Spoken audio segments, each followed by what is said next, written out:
Right. Yeah, it says we're live. So higher to no one because I don't think anyone's in yet. Hopefully the chat will come up for me on this. I've not used StreamYard in a little while. I tend to use Restream for things now, and I've kind of got used to how their chat looks. But hopefully, at least one of my illustrious co-panelists will also have the chat. Yeah. Welcome back to the wrestling, WWE wrestling panel, the discussion and prediction panel that we were doing all throughout 2019, and then we started doing it last year, and then the world went to shit and caught fire. We've got one person in the chat, so I can see that. So this is so we never got to do the 2020 predictions league, but we're starting again in 2021. We're going to stick at it, whether we like it or not. Well, this will be the most fun part for me, really, just sort of picking, winners of matches and stuff. And of course, it's the Royal Rumble tomorrow, which is always my favourite event of the year. Yeah. But before we get going with all of that, just to quickly introduce my co-panelists, the same lot as before. We've got the Night Owl, Vicky. Welcome, Vicky. Hey, how you doing? You all right? Yeah, I'm doing good. Glad to be back. Good. I've just seen Jesse McNeil's in the chat. Hiya, Jesse. Thank you for coming in. Jesse. We've also got in Rach Kappa. Hiya, Rach. Hiya. Yeah. Delayed response. Bit of a delay there, like you're on the other side of the world. There's a big satellite delay. How's it going, Rach? Having a good weekend? Yeah, it's been good. Good. And of course, last but not least, is not suitable for mum, Jason Clow. Hi, Jake. How you doing? You all right? You looking forward to the Rumble? Yeah, definitely. I'm probably going to stay up and watch it, I suspect. Yeah, I've not decided if I'm going to stay up for it. I mean, obviously, Vicky never has that worry with the North American pay-per-views because they're always on at a reasonable time. But yeah, for us like over here, like 5 hours behind, like we're always having to stay up till the wee small hours. But I've not decided yet. Poptimist is in the chat. Hiya, Darren. Hey, hello, mate. Hope you're well. Enjoyed Coffee Club today, but this is strictly wrestling, so I better not dwell on Coffee Club and Pops and stuff for too long. And Scotty Nations Pop is in. Hi, Scotty. Thanks for coming in. So discuss the Royal Rumble. I suppose before we get going with that, if anyone's got anything general to say about the state of WWE or even the state of wrestling, then Vicky, have you got anything you want to say about wrestling in general or any other aspect of WWE? Because there's obviously, since the last time we did this, even though it's been an awful year, a lot still happened. So if you want to talk about it, now's your chance. You know what? All I really want to say, and I'm sure everybody shares this sentiment. It's kind of lost its draw for a lot of people because there's no crowd.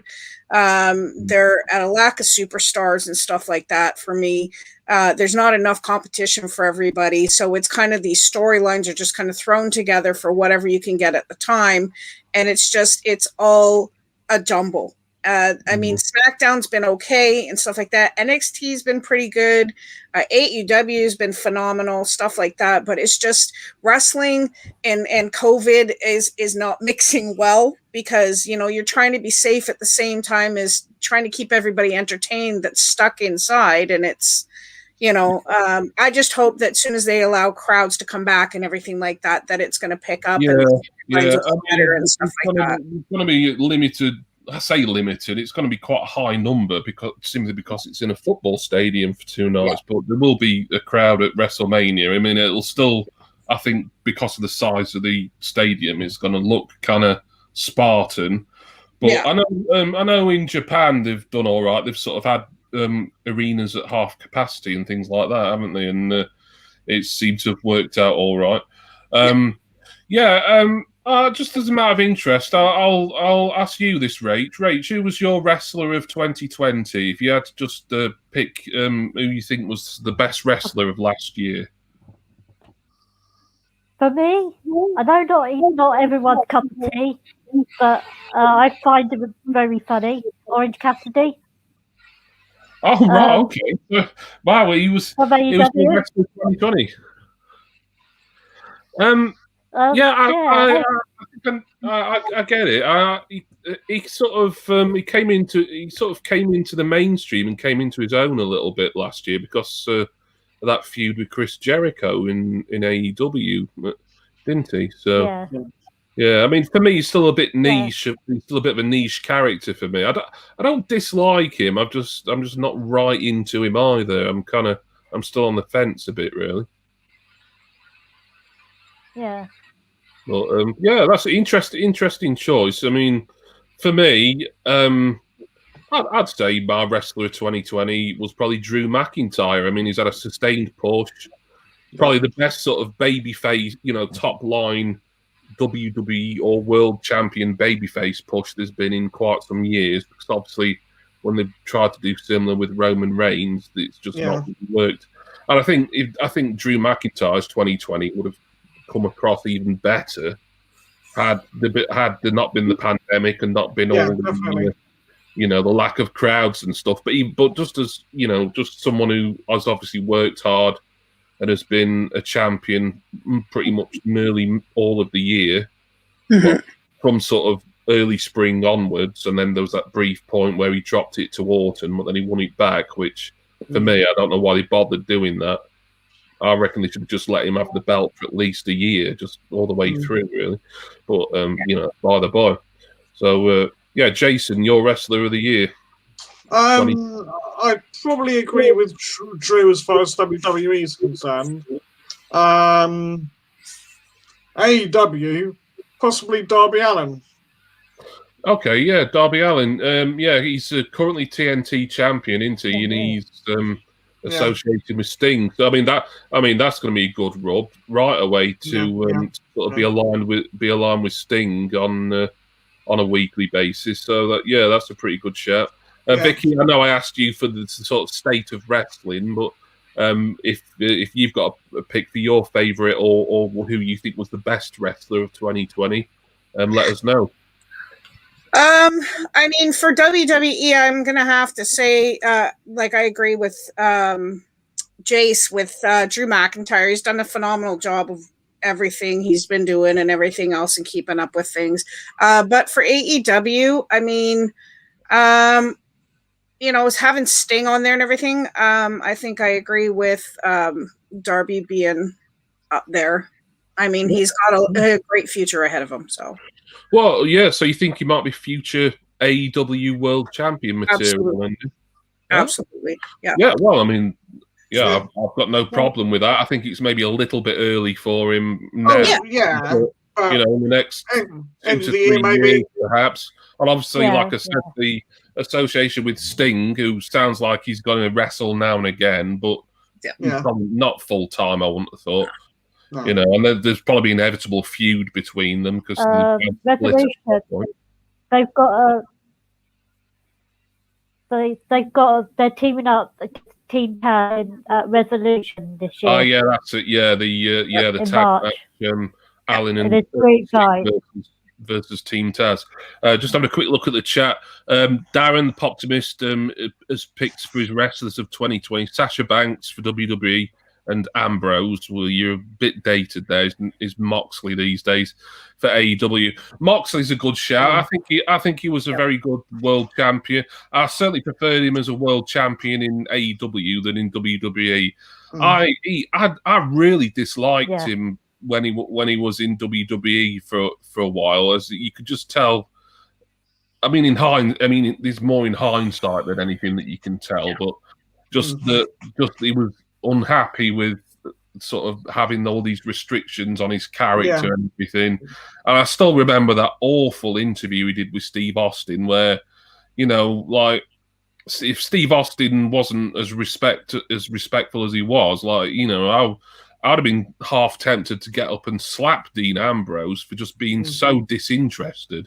But when you look back and you hear what John Moxley said about his career in WWE and all the roadblocks he had, you can kind of sympathise with him. Well, I can anyway. Yeah. But anyway, that's a good shout for AEW. Moxley and Sasha Banks is a good shout for WWE. Yeah. Scotty said McIntyre dropped the title for a week. Yeah, I like it when they give a champion a really long title run, and if they just let McIntyre keep the belt since last year's WrestleMania, he'd be assuming that he's going to defeat Goldberg, and obviously we're going to get onto that later on.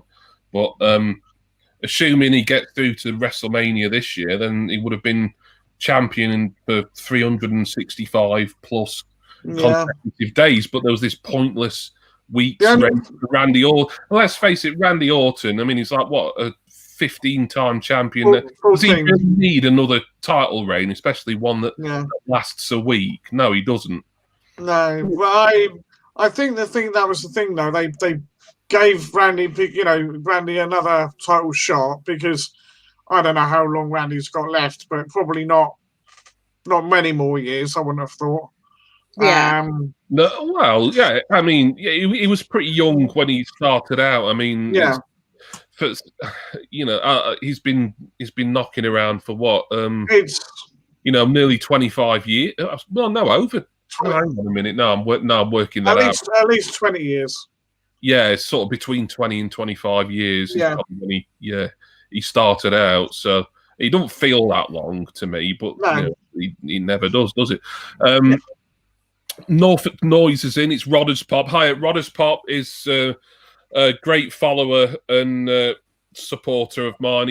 I see him on Twitter and on Instagram quite a lot, and he said that he was going to be popping in to the stream because he's into got a great wrestling Funko. We're not going to talk about Funko Pops tonight, but I do want to just mention Rodders Pop. He has got a pretty cool WWE collection. Not as good as mine, obviously, but when he doesn't spend shitloads of money on them, all right. Sorry. Darren agrees with Scotty there, and presumably when Scotty said his pick was Drew McIntyre, well, Scotty, of course, picking his fellow Scotsman there. That's understandable.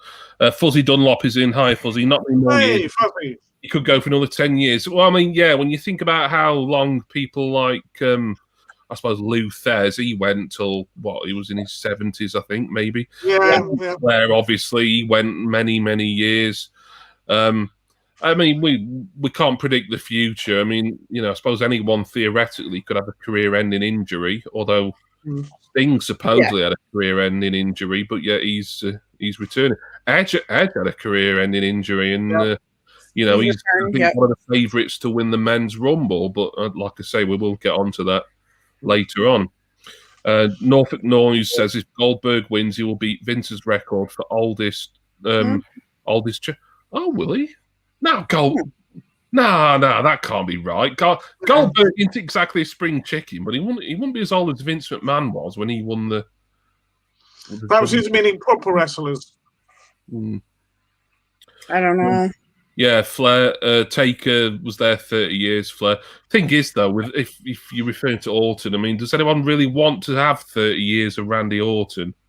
30 minutes of Randy Orton's enough for me. I mean, with all his bloody rest holds and chin locks and stuff. I mean, and his character's hardly sort of differed over the last 15 years, has it?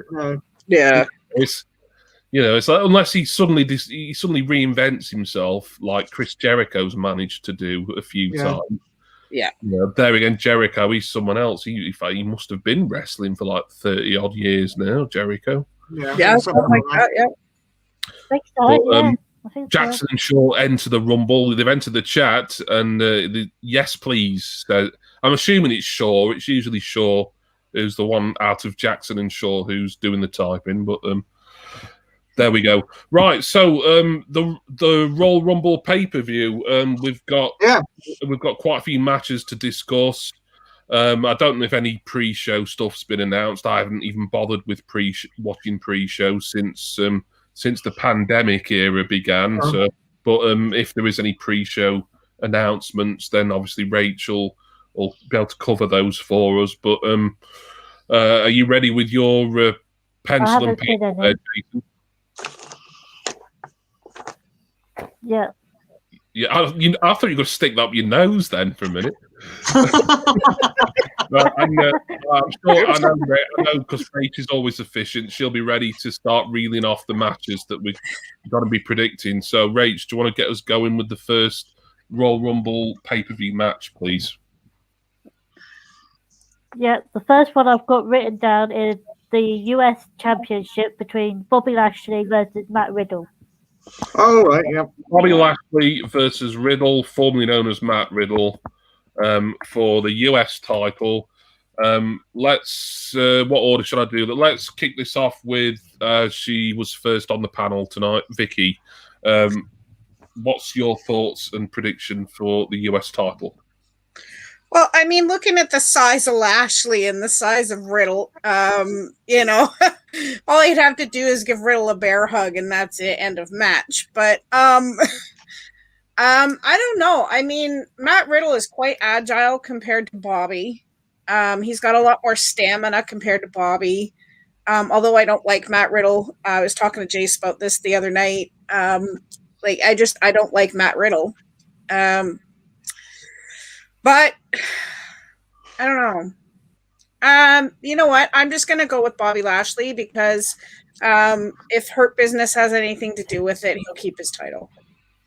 Yeah. I quite like Hurt Business stable. I think for a company like WWE, where not including NXT because they seem to do it right with people like Undisputed Era, but generally a lot of stables in WWE, like Vince McMahon just kind of loses interest in them.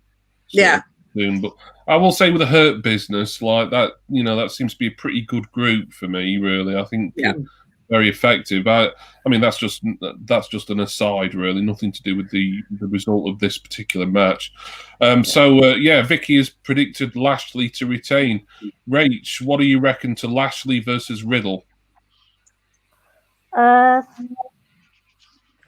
Like Vic said, I think Bobby's going to retain because Matt Riddle. I'm not highly strong on Matt Riddle. I haven't been because I've watched some of his indie matches and I didn't think. I don't know. I just don't think he's a very good wrestler. So I think Bobby Lashley's going to retain. Okay, so 2 for Lashley there. Is Jason going to make it 3 for 3, or is Jason thinking we might have a new US champion? Well, again, how long has Lashley held the title for? Fair while. Maybe getting on for 3 months. Could be more. I watch so little of the weekly product now. I lose track. But it feels like he's been champion a fair while. Yeah, I mean, I'm sort of in 2 minds about it, really, because Matt Riddle's kind of been on a roll. I don't like his character. I think he's a better wrestler than people give him credit for. Yeah. Right. But I don't like the character. The whole original bro thing is just annoying as piss. I remember you saying that, like, when he sort of first debuted in NXT. Yeah. I don't know, nearly 2 years I ago. still don't like it. I remember you moaning about him there. Oh, I don't like Riddle. No, it's just naff. You know, he's like some sort of stoner dude, isn't he? Yeah, but it's kind of like his real life persona, but just dialed up, isn't it? Yeah. No, I don't know. The thing is, the Hurt Business are kind of on a roll at the moment. So, no, you know what? I'm going to take the plunge. I'm going to go for Riddle. All right. Okay. So, Just to Jason, be different. a new United States champion. Right. Just before I make my prediction, I'll just catch up on the chat. Rodders. Oh, you've changed your name, Rodders. Riddle for the win. That was Norfolk. What's it, by the way, Rodders? Hurt Business will lose due to issues with themselves arguing outside the ring. Scotty says Riddle for me. I think it's his time. Shelton and Cedric will distract Bobby. Right, so I think what is interesting, and I'm assuming they've not really played up to this on weekly television on Raw, but I think it's quite interesting that it's both sort of pretty successful and mixed martial artists in this match. Lashley, of course, as I think his MMA record is pretty good from what I know. And Riddle, I know less about his MMA career, but I know that he was, I'm sure he competed in UFC prior to being in WWE. Yeah, thank you for coming in, Fuzzy. The thing is, it's unless it's Brock Lesnar, where he gets mentioned on commentary as a former UFC heavyweight champion. WWE never seemed to be bothered about pushing or mentioning these guys like Lashley and Riddle about their success and their attributes in the the fighting arena, the mixed martial arts arena, which is a shame, really. Wasn't Lashley more Bellator than UFC? Yeah, Lashley's never competed for UFC, but yeah, Bellator, it's sort of, I don't know, you sort of think of WWE being a UFC equivalent. I suppose Bellator's a bit like maybe not AEW, maybe AEW or maybe like Impact sort of level. Yeah. But I think they had a working relationship at one point, Bellator and Impact. But so that was just something that was a little bit interesting for me personally, just the fact that it's two mixed martial artists and pretty good ones from what I know, being in this match. But that's got nothing to do with the actual outcome of the match. I don't know. I've gone back and forth a little bit on this, but I don't know. I can't see, unless they do it and then switch the title back the following night or something. I personally can't see there being a US title change. I'm gonna disagree with everyone and say that I quite like Riddle. I think I quite like his style. And I quite like his character. He sort of, I don't know, he makes me smile. I know that he's not to Jason's taste, certainly, but for me, I don't mind. I liked him much better in NXT, but I wouldn't be disappointed to see him become US champion and get a push at all. But I don't think it's going to happen tomorrow at the Rumble. So my pick this match is Bobby Lashley to retain. Well, in a minority here then. Yeah, but, I'm in the minority because I mean Vicky and Rach aren't massively impressed with Riddle either. I don't think they detest him like you do, Jason. But it's just he's bro all the time. And he told me he was putting you on his Christmas card list as well. Yeah. Oh well. He's a big fan of yours. I love his wrestling style. I do love his wrestling style. Don't get me wrong. I mean, I like how agile he is, and I like the kickboxing style and stuff like that. I do get that. It's just the character. I'm not a fan. Isn't it? Grow every 5 seconds. He looks like a stoned Californian guy going, bro, all the time. You know what I mean? Yeah, so it's just, I know. I think what would it been on?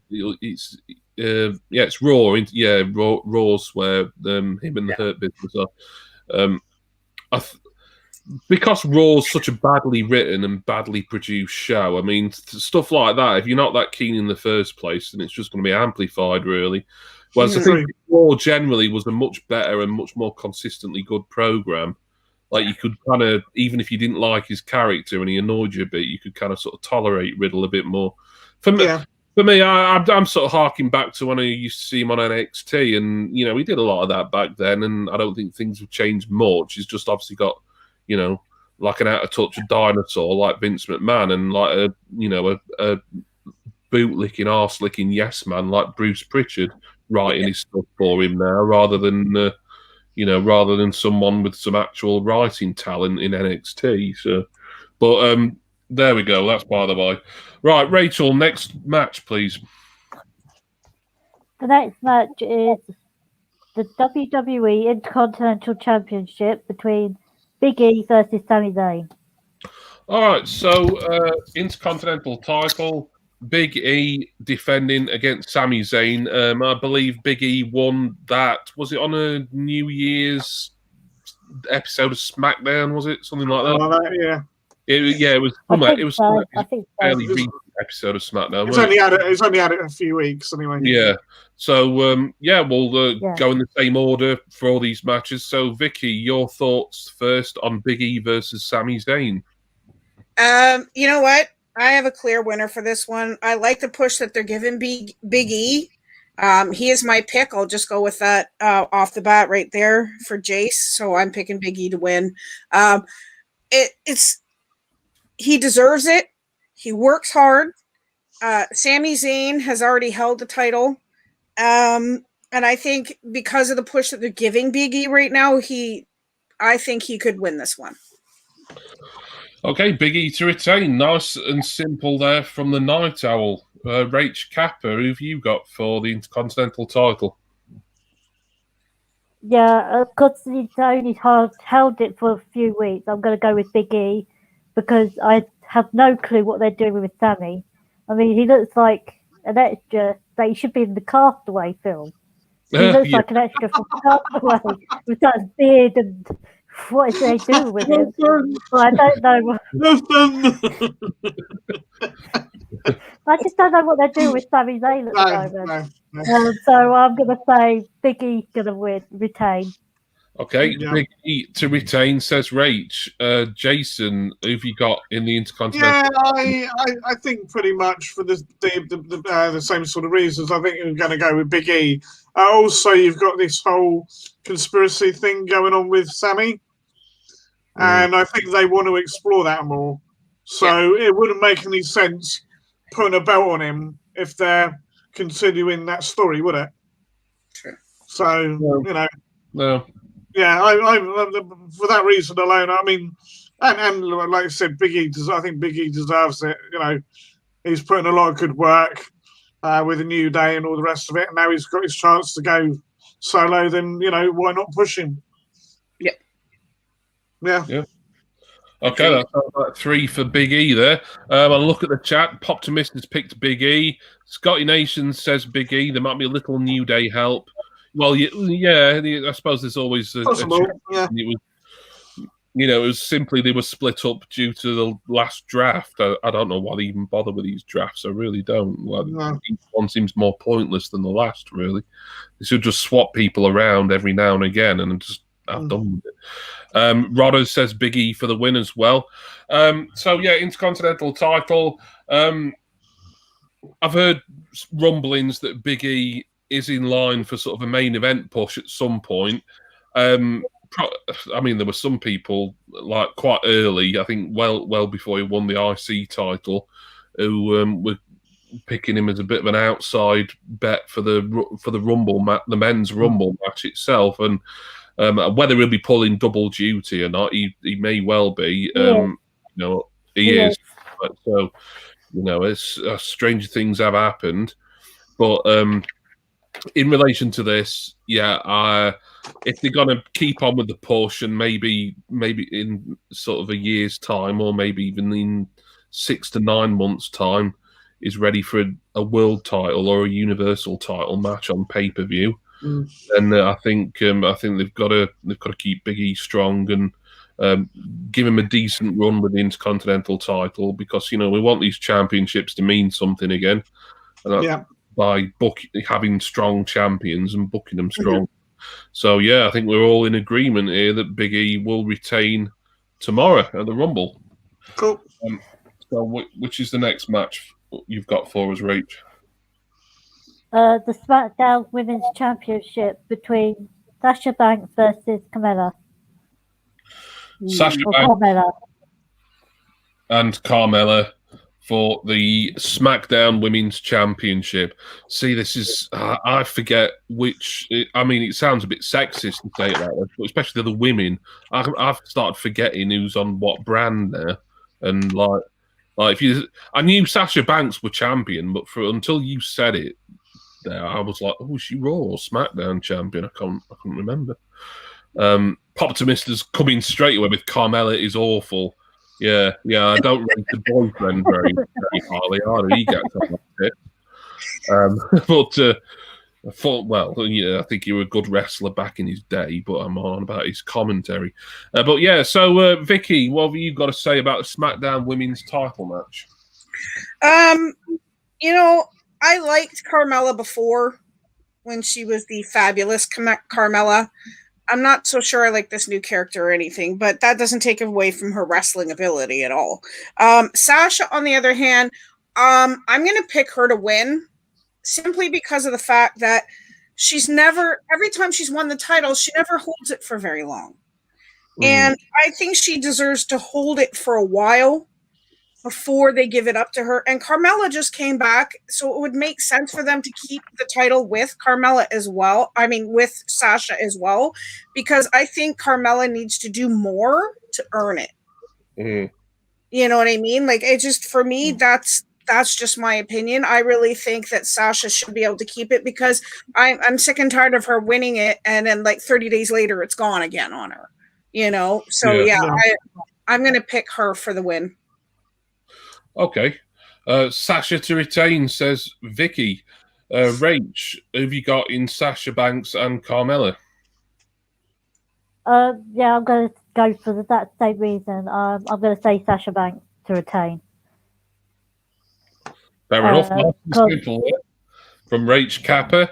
Just before we get to Jason, Leroy Screwballs, who I'm sure hasn't watched a wrestling match since the days of Big Daddy, has said Banks will once again set her sights on her outspoken adversary, but in my opinion, this will be all-out war, but Carmella doesn't have what it takes. For someone who's not into wrestling, that is way too coherent and it's like he's copy and pasted that from somewhere and then just out the names. He doesn't even know what he's talking about. Big Banks, he thinks Ellsworth's got to. Oh God, please no! Come back and help Sasha win Costello. I mean, they did bring him back briefly once before, didn't they? I mean, this was like 3 years ago, nearly. No, Chinless Wonder. Yeah. Anyway, we go Chin again. Anyway, Jason needs to pick his pick for the SmackDown Women's. I agree pretty much with what's been said, and I don't like Camilla, whatever the fuck her name is. One of my friends, sorry. Sorry, I'm trying to keep this PG. I do apologise.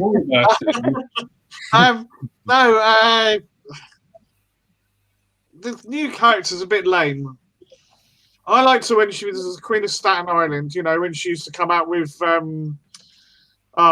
Big Cass and Enzo, you know, that suited her, right? You know, that was fine. She didn't need to be this how'd you do sort of, you know, look at me, I'm a special character, really. But anyway, regardless of all that nonsense, I think Sasha deserves to have a run. Like people have said, you know, she's never really been given a chance to shine as, you know, the face of the women's division, really. And I think it's about due time that she was. And I think they'd be very, very foolish to take it off of her for what is a very gimmicky character for Carmella. Right. Yep. Okay. That sounds like a pick for Sasha Banks. It is. Yep. Leroy loved Big Daddy, so did the Night Owl. Oh, you were familiar with Big Daddy then, were you, Vicky? Yeah. He was shit. Sorry. Sorry, I know like it's a bit of an appreciation of him here, but as wrestling goes, he was I like how you did that though. You're a good fan for me. He was shit. As an on-screen persona, he was very good. He gelled with the kids. That's why he was popular, because he got over with the kids. And the fact that his damn brother ran the company. Yeah. There was always that sort of bit of nepotism going on. Because, if you're going to pick between the two of the big men, I would have gone for Giant Haystacks, personally. Yeah, I mean, he weren't exactly a wrestling genius. No, exactly. Yeah, but he was a good heel, Giant Haystacks. I suppose Big Daddy was a good baby face, but anyway. SmackDown Women's title. Well, maybe it's me just sort of thinking about bloody Vince McMahon again, and I've heard just before I just want to drift off topic slightly. I've heard rumblings that Vince McMahon, he might be close to actually retiring now, simply because I mean, his brother, who's only a couple of years older than him, I think, he passed away. What was it, about a week ago, something like that? Yeah. And then we've had this deal where he's managed to dump the network with NBC, so it's going to become like an add-on for their Peacock streaming service.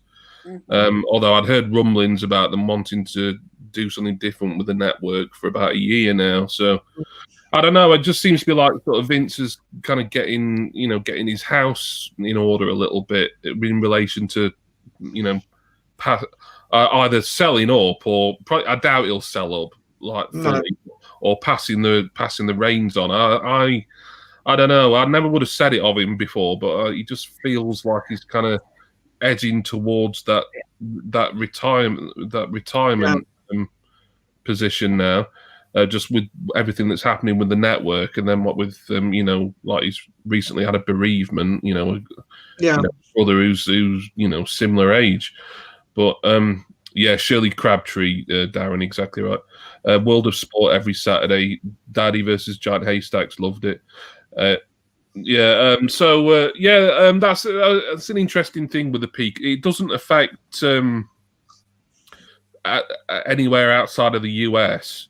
We'll still get the network as a standalone app on whatever device we watch it on. And Vicky, I always get confused by the network in Canada because weren't that carried by one of the cable companies originally? Most cable companies carry the WWE network. There's some of the newer ones don't carry it yet. But to what you were saying about Vince retiring and everything else, he does look like he's about to retire. Plus the fact that the USA Network has threatened him several times that if he doesn't get his ratings up, they're going to cancel his contract with them. Yeah, which is why I think the USA being part of the NBC family.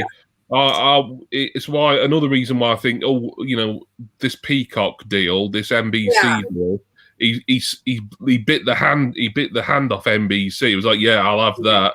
And then it's sort of there's some security there. It's like, oh well, if you kick me off USA Network because Raw's so shit, you've still got my network. So let's focus on that.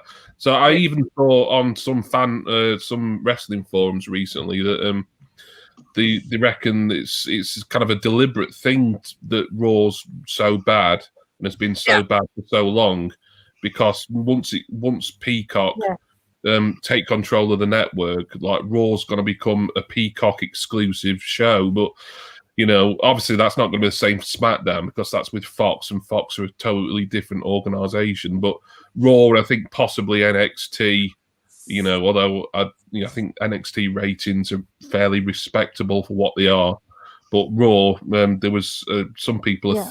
It's only like theories at the moment, but some people are theorizing that as soon as Raw, if it happens, if it gets axed on USA and it goes to Peacock exclusively, it'll Raw might suddenly be massively improved upon. Which, as a wrestling fan, that I would be well up for that. As someone who studies TV channels and networks and stuff, I don't really give a shit what it's on. Yeah. They can put it on bloody CBeebies for all I care if it was decent. Anyway, I know I went way off topic there more than I intended to. I'm supposed to be picking a winner between Carmella and Sasha Banks. And you know what? The reason I brought Vince up was because of this match. We know Vince has got a bit of a fetish for long-legged, tall, blonde women. Obviously he's got a bit of a thing for Carmella, like he had a bit of a thing for Lacey Evans for a little bit, and then obviously Stacy Keibler back in the day, Trish Stratus, Tori Wilson. I don't know. I'm going to go against you three. I think Carmella's going to win the title tomorrow. Yeah, and I don't really want to analyze it any further than that. Really, just to say, I don't think she's very good. Not really familiar with a new character that much, but by the sound, it's a bit shit. But I'm going to say Carmella, if nothing else, but to give an old man another boner. It's not I you. was worried about my language. Now, Jason, not you, calm down. I was worried about my language with dropping an F bomb, and then you go and say something like that. Bonus, not that bad, is it? You can, yeah, as long as it's not gratuitous F bomb, and you can save all that for Jackbox night. Well, yeah. But, if you feel strongly about something, don't overcensor yourself. Put it that way. But yeah, Carmella to win the title is my pick. Rach, what's the next match, please? The Women's Tag Team Championship, which is Asuka and Charlotte versus Shayna and Nia Jax. Okay, women's title. Women's tag team title. Asuka and Charlotte, who won it. Was it TLC? They won that at. Yeah, Charlotte made it there, didn't she? Yeah. TLC, because I remember seeing it, and I do watch all the pay-per-views. Defending against, they were the former champions. Yeah, the previous champions, weren't they? Yeah. Nia Jax and Shayna Baszler. Just before we get going with Vicky's prediction, I'll just have a quick look at the chat. Rodder says for years it looked like the product was being softened up for a Disney sale. Yeah, I was reading a little bit about that, what with plus Hulu's majority owned by Disney, isn't it? And they carry some WWE programming, like the sort of like repeats of Raw and things like that, don't they? Yeah.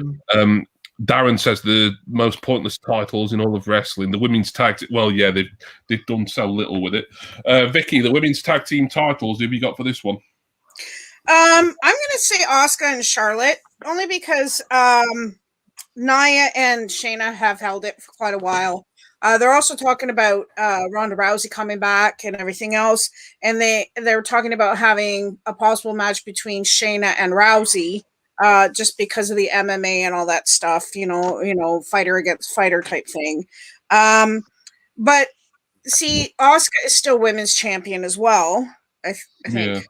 Yeah. So I think that they could run with this for a bit, and then Charlotte will go, they always split up tag teams. It never stays long, whatever, the whole, Sasha and Bailey type thing. But anyways, yeah, I'm going to go with Asuka and Charlotte just because I think Nia needs a break, and she needs to go retrain. She needs to stop injuring everyone she wrestles. Oh God, yeah. So that's my pick for that one. Yeah, I mean, like I say, we could go off on a tangent again, but Nia Jax, like there often seems to be some social media controversy of people sort of calling her out on Twitter and everything for like all the bosses and stuff. And I remember watching a Cultaholic video a couple of days ago where it was showing some of her responses, and she was kind of like healing it up on Twitter, which, yeah, I mean, I suppose if you're not going to just ignore all the sort of, you can't wrestle, you're dangerous, go back to the performance center sort of thing. Yeah. But I don't know, just sort of like, even if it's in character, just sort of like being sort of that kind of callous heel type person. Like, I don't care what your opinion is, I'm on telly every week sort of thing. I mean, when you're really dangerous in the ring, I mean, that just seems like kind of bad taste to me to first be, sort of drawing more attention to what people are saying about her on Twitter. But yeah, that's my opinion. Wasn't it Kari Sane that she injured last time? Yeah, and Lana. Yeah. Lana recently. She injured. That's the short list, isn't it? Yeah. So but Rach, your pick for this one.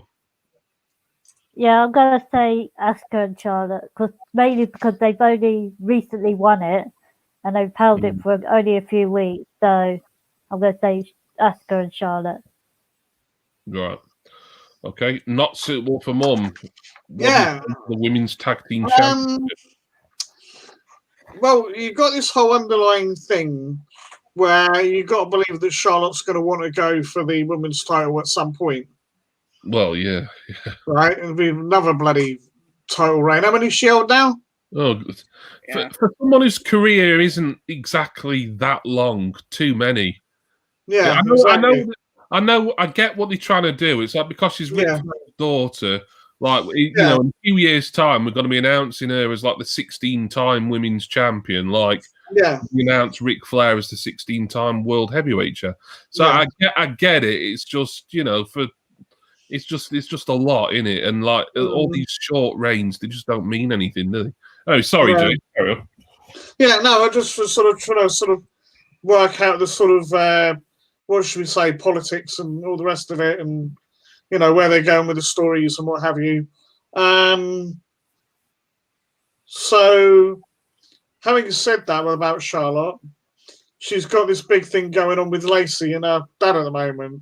So they might not necessarily do anything with it yet. It could be a Mania thing because I believe Charlotte's in the Royal Rumble itself, isn't she? I'd have thought yes, so. Yes. I believe Shayna Baszler's definitely doing. I mean, knowing how thin the women's roster is compared to the men's, I imagine 3 of the 4 in that match are going to all be in the Rumble. I think Charlotte, Nia, and Shayna would all be in the women's Rumble. I would have thought. Yeah, they are. I think I'm going to go for us, just for now anyway, Asuka and Charlotte. I don't think they're going to hold it for long, though. No. I think there's too much going on. And maybe not yet, but sort of come Elimination Chamber, maybe Mania, and everything will change. Yeah. But yeah, Asuka and Charlotte for now. Okay, so we've got Night Owl, Rach, and Not Suitable for Mum all going for the champions to retain. Before I do my prediction, I'll have a look at the chat. Rodders is saying Asuka and Charlotte for the win. Nia needs to go back to the Performance Centre for some further training. And Darren Poptimist says Nia is well beyond retraining now, I think. Well, I mean, did they call her up from NXT to her? I kind of liked her in NXT. I mean, I don't know. Did she have a rep for injuring people back then? I don't think so. No, and you imagine NXT, because like Raw and SmackDown, it's like generally a safer working style slightly there anyway. Maybe she's trying a bit more indie and a bit more sort of spotty and stuff. Yeah. So, you know, there's high risk, but I don't know. Yeah, perhaps she's trying too hard in the main roster. You know, she's trying to, got this tough woman persona, and she's overdoing it. You'd have thought. Yeah, Scotty's given us a bit of a list of all Nia's victims. Lana, Kairi Sane, 2 weeks in a row, split her head open 2 weeks later. Becky Lynch, there's more. Yeah, she smashed Becky's face in, says Rodders. Well, Naomi was out for a while, wasn't she? Yep. Oh, was that a Nia? Yep. Oh, blimey. Yeah. It's more than I realised. I knew she's got a reputation for being careless. But you think she was like, you know, it's not really like a match sheet after a while, does it? Like, you know, that's like the some sort of mass murderer's list of victims. Or something. I mean, do I need to bear any of that in mind for my pick? Really, I'm never a big fan of double champions, like when someone's holding like a world title and a tag team title at the same time, and then they're either having to pull double duty on a pay-per-view, or one of the titles is just completely ignored on that pay-per-view. In this case, Asuka's Raw Women's title, which you could argue is probably the top tier women's title. Although, you know, simply because it's on Raw. I mean, even though Raw's by far the worst weekly WWE show, it's still the flagship weekly show. Yeah. All said and done, simply because of how old it is. So I don't know. I've gone back and forth over the last few minutes on this one, really, because, you know, I don't like to see Asuka sort of holding 2 belts and then sort of one has to be forgotten about for a while. And then, of course, Jason, you reminded me of the whole Lacey Evans and Charlotte feud and whether that'll play into it. So, it's a bit of a toy. It's a bit of a coin toss for me, this one. You know what? Blow it. I'm gonna go against the grain again. I'm gonna say Nia and Shayna to win back to win the titles from Asuka and Charlotte, maybe with some interference. Yeah, I'll probably regret saying that because maybe they will maybe they'll keep the belts on Asuka and Charlotte till Elimination Chamber or Fastlane or whatever episode of Raw or whatever. I honestly don't know, but mine's locked in now. I'm saying Nia Jax, Clumsy Nia, and Shayna Baszler to become the champion. You've also got to remember that obviously Dana Brooke and Mandy Rose are sort of part of the story at the moment as well. So that can play into things. Yeah, so it's a few possibilities, but as Darren said earlier, it's I don't like saying pointless title because I was pleased when they announced a new women's tag team division, but what have they done with it since? I do vividly remember that that match that Bayley and Sasha won to become the first champions. It was a great moment, and they've just really not done anything proper. It doesn't help that the women's tag team division spread over Raw and SmackDown, not really including NXT, but I suppose could include it. It's just paper thin. But I do like the fact that what with the Dusty Rhodes Classic now having a women's tournament, I'd like to think that maybe like the winners of the men's tournament, they get a trophy, but then they usually get an NXT tag team title shot, don't they?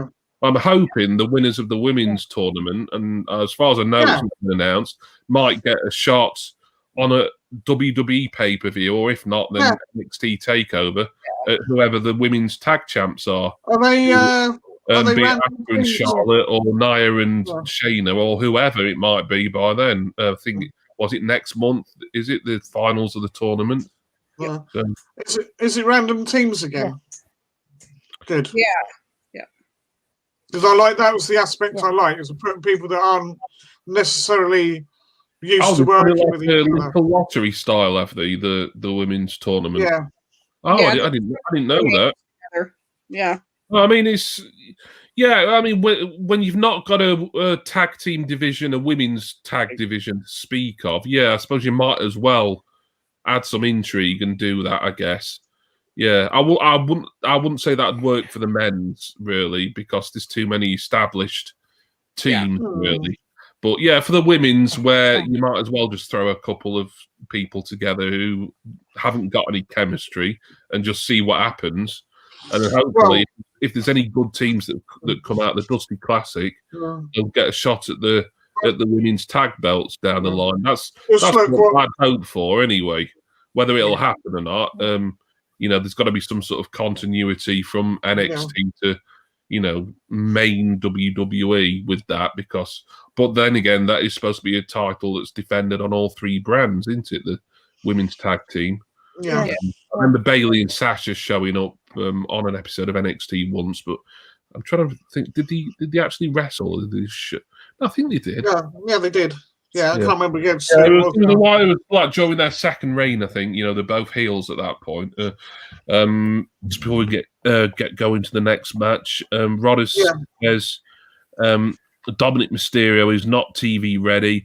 I've not really seen anything of him since the whole Seth Rollins thing, so I can't really agree or disagree on that. He didn't seem particularly ready back then, but for all I know, I'm thinking back to last summer. Since then they've improved for a lot. But I'll take your word for it, Rodders.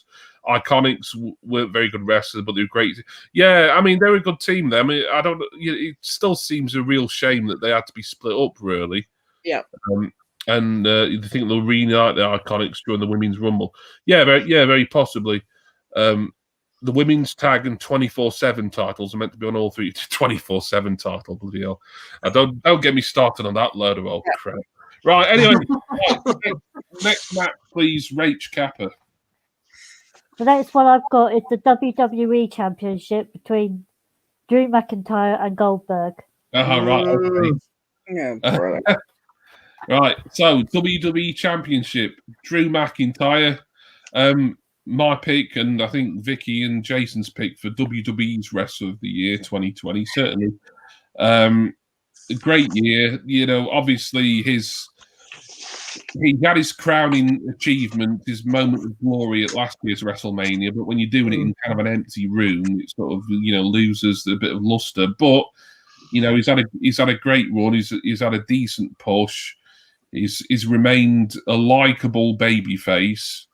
Rather than sort of a Roman Reigns or John Cena type, where he's too irritating for a large portion of the crowd. So I think overall, even despite the pandemic and all the other obstacles, I think Drew McIntyre has been a hell of a WWE champion this past almost a year. But he's defending against a Hall of Famer, part-timer, and a guy who is probably a little bit younger than Jason, Bill Goldberg. Yeah. Who have you got for McIntyre versus Goldberg? You know what? I want Drew to retain because we know Goldberg is past his prime.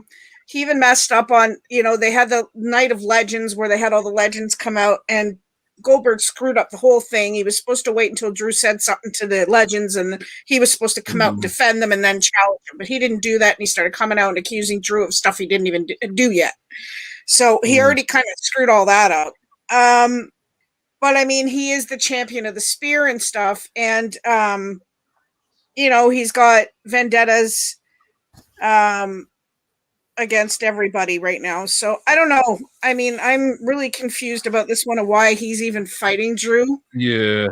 I can see it being one of those crown jewel moments, but not for a major preview like the Royal Rumble. But I'm actually going to give it to Goldberg for this one because, Drew has held it for a long time, and it does give the Fiend a chance to come back and go against Goldberg, take that back so that whole thing with Goldberg is out of the way, and then he can go after Randy and then eventually Roman. So, just before we go on to Ray, I'm just interested in your thoughts on this, Vicky. Do you think that this sort of going back to using Goldberg as like this sort of special attraction for these big matches, do you think that he might be sort of being used as a bit of a Brock Lesnar substitute, because that was kind of Lesnar's position for quite a few years. He was sort of this big box office main event, megastar, but Lesnar's obviously got unless we see him back tomorrow, which anything could happen. But assuming for a moment that Brock Lesnar probably won't turn up till at least WrestleMania, if not never, do you think Goldberg's been used in that sort of Lesnar type position? Yeah. You know what? I do. I don't think Goldberg did. Yeah, they're similar in a way. But but Goldberg isn't Brock Lesnar and never will be. But I can see Vince McMahon's way of thinking that, I can see exactly what you're getting at. I do understand what you're saying. Yeah, it could be because ratings have been so low, so they're trying to pull in the big names that everybody used to know and love. And when Goldberg first came out, I liked him. He come out, like that Brahma bull, blowing smoke out his nose from the fireworks and everything else. Like everybody loved it. He have a 5-minute match, spear somebody and be done. So, he became a household name in that sort of way. Brock, on the other hand, he's a part-time wrestler. He always will be. And I don't like the fact Goldberg, especially his age. Yeah. And I'm not, I'm not being ageist or anything. I don't want to see Goldberg as a world champion. No, me either. For similar reasons why, much as I like Lesnar, I've always been kind of a Lesnar fan, but I don't want to see him as a champion necessarily, simply because these are part-time guys who should just be brought in very sparingly. Yeah. So, bring Goldberg in, I don't know, squash Dolph Ziggler again, because why not? Yeah. But do we really want to see Goldberg challenge for the WWE title, and I didn't want to see him beat the Fiend for the Universal title last year. I mean, I don't think the Fiend's really recovered from that, not properly. I will say, I have to put this 2 cents in. I do have to say this because Jason and I, he's thinking, because we talked about this. The whole thing is the Fiend has a vendetta against Goldberg, against Randy Orton, and against Roman Reigns. So this could be let Goldberg become champion so the Fiend can come back, take out Goldberg, like I was saying, and then go after Orton in some sort of way, and then eventually go after Roman. That way he kills, 3 vendettas all in one thing. And it kind of makes sense if the story flows properly, right? But I honestly, I don't want Goldberg to win either, but I kind of think this is kind of a tool to bring fans back. Yeah. Right, so Vicky's picked Goldberg. Rach, who have you got in McIntyre versus Goldberg? Do I really want to see Goldberg as champion? Not really. No. I'm going to say Drew retains. Drew to retain. Because I don't really want to see Goldberg as champion. No. I mean, I know that's obviously a choice from your heart, but it's it's valid.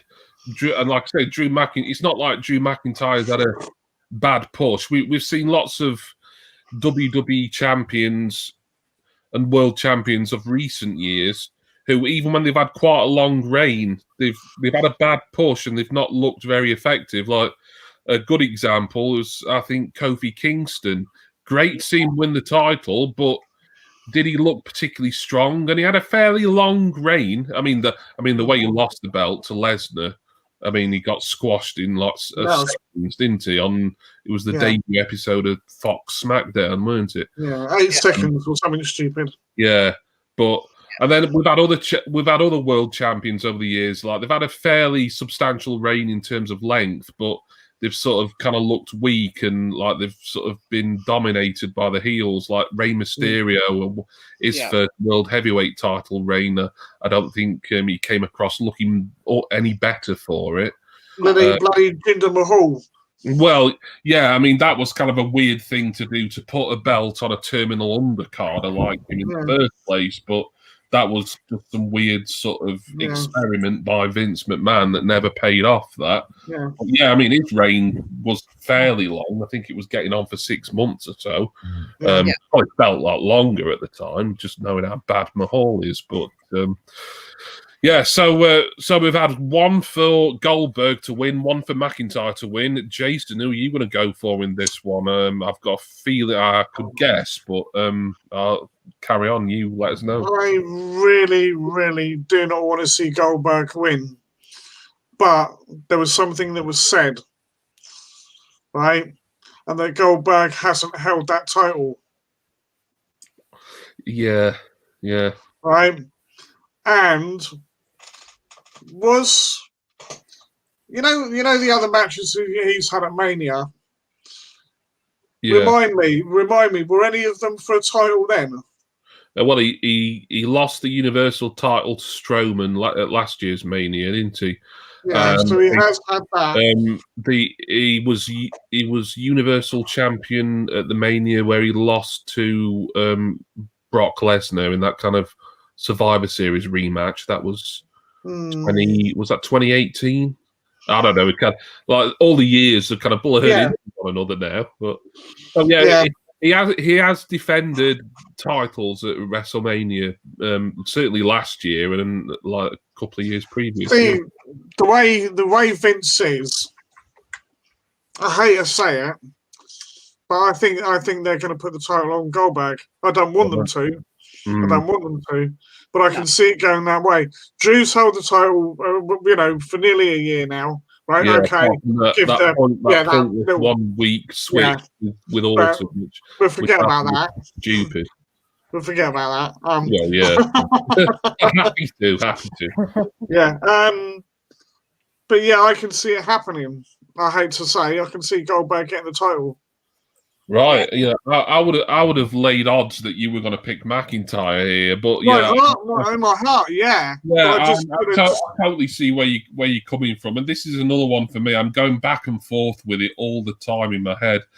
Just having a quick look at the comments in the chat. Rodder says Vince won the title at age 54. That's the record for the oldest person. Goldberg is old. Well, yeah, he's what 55 now, then is he, or even older? Will Vince give his record to Goldberg? Well, yeah, I mean, maybe he will. And Rodders also says Drew to retain. He's bent over backwards for WWE during this entire pandemic. That's a very good point. Say what they want about whether WWE should have been running shows all week, all those shows every week during some of the points in the pandemic. But, Drew McIntyre has done everything that has been asked of him and more. Yeah, exactly. Drew retains, but you can see it coming, as in the title switch. And he also says, be a crying shame for Drew if he has to drop to him. He's not capable of going longer than 8 minutes. Got 8 minutes for Goldberg. That sounds like a record length match for Goldberg. That 8 minutes. Hell, I'd say half that. Most of his matches. I say most of his matches used to be like 30 seconds. Yeah. It's so hard to pick here. It is. Because now what I thought, I mean, this is another theory that I've seen. I think someone on Cultaholic had come out with this one that Drew McIntyre will retain his title over Goldberg, and Goldberg will look, it'd probably be something really bad, like a sort of count-out win or something like that. Mm-hmm. And then Goldberg will be like number 30 in the Rumble, will win the Rumble, and then go on to challenge Roman Reigns for the Universal title at WrestleMania. Because I'm certain Vince McMahon, one of the last things he'll want to do, come hell or high water, he wants that Reigns versus Goldberg match. That, don't forget, we were supposed to have it last year at WrestleMania, but obviously Reigns took that sabbatical. About that. Yeah, because of, and then obviously shunted Strowman. I remember now. Braun Strowman. I mean, even at that point, nearly a year ago, that whole thing did ruined him. I didn't care. I don't care about Strowman. I don't care that he's back now. He's just, like he could have been this generation's kind of Andre the Giant or Big Show or something, and I just think they've nosed it up with Braun. But anyway, that's getting off topic a bit. Yeah. But oh god, this is difficult. I really think they want Reigns versus Goldberg at some point. In a way, I kind of wish they would have had it now at the Rumble. Give McIntyre, I don't know, someone, anyone really, anyone on the Raw side who's actually full time. And then we've also got to take into consideration the fact that like the Miz is still the Money in the Bank briefcase holder. I mean, there was that sort of cash in that ended up not being a cash in at TLC, weren't there? Because it was Morrison who accepted on his, and then he was awarded the briefcase back. That was weird. I mean, Miz has got to cash that in at some point, but whether he does it successfully, I don't think he's going to do it at the Rumble. Certainly wouldn't do it on Goldberg. There's no way Goldberg's laying down for Miz. Would Goldberg lay down for McIntyre? I don't know. Not when you think that like they've got something lined up for Goldberg at WrestleMania. Yeah, what it is, I don't know. If it can't be Goldberg winning the Rumble. Thing is that I could see it happening. You know what? I'm gonna split the difference here. I'm gonna look on the bright side, and I'm gonna side with Rach on this. I'm gonna say Drew McIntyre to somehow retain. I've got a feeling it's gonna be like a crappy count out sort of thing, or maybe even a DQ. Yeah. Like maybe the Miz and Morrison get involved, and it's maybe it's a double DQ. I don't know, But if Goldberg wins either the WWE title or he does double duty and he wins the Rumble, I don't I won't say that I'd be surprised, because I wouldn't be. Yeah, I used to love Goldberg back in the day, but that was, bloody hell, that was like 20 odd years ago. Yeah. We've all moved on and got into different people since then. Yep. Scotty's in it. Oh God, not Lars Sullivan. Bloody hell, is he still even employed? No. Isn't he? Oh God, thank They God let for him that. go. Yeah. Oh God. But right, there we are. So yeah, we've all had a bit of a panic about Drew versus Goldberg, but me and Rach at least are kind of trying to be a bit more optimistic. But yeah, I am going with my heart on this one. I kind of feel bad because I remember this time last year. The year before, I think I picked Drew McIntyre for the run, and he didn't win it. And then everyone else kind of picked him for last year's, and I went with, I can't remember who I went with now. I completely forgot. And I was like, oh shit, I'm kicking myself. I didn't go for Lesnar last year to win the Rumble, did I? You might have done. I think so. I can't remember. Because I think you had a reaction when Lesnar got eliminated. Yeah, but I've got my faith in Drew this time again, but I could totally see Goldberg winning the title, and if not, then just keep your fingers crossed that he's not going to be sort of entrant number 28 or 29 or 30 in the Rumble. Yeah, he's winning it. I'll tell you that now. Yeah. There's no way he'd be pulling double duty like that unless they're going to let him win the Royal Rumble. Yeah.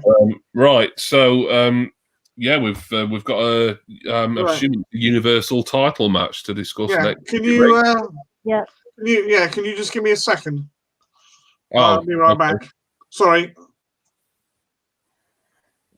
Right. Well, I'm sure Jason won't mind us at least getting the discussion going, unless people just want to have a minute's break or something just to wait for him. But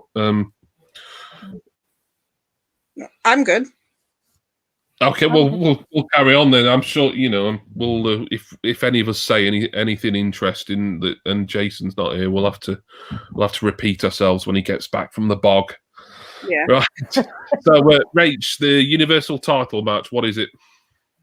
It's the last man standing match for the Universal title. Now, from what I saw yesterday, it seems like Paul Heyman is trying to make Roman into Brock Lesnar 2.0. Yeah. How they acting. Yeah. And I could see Kevin Owens' point about that, because I've noticed it with Roman, just letting Paul Heyman be his dictator mouthpiece. Yeah. And I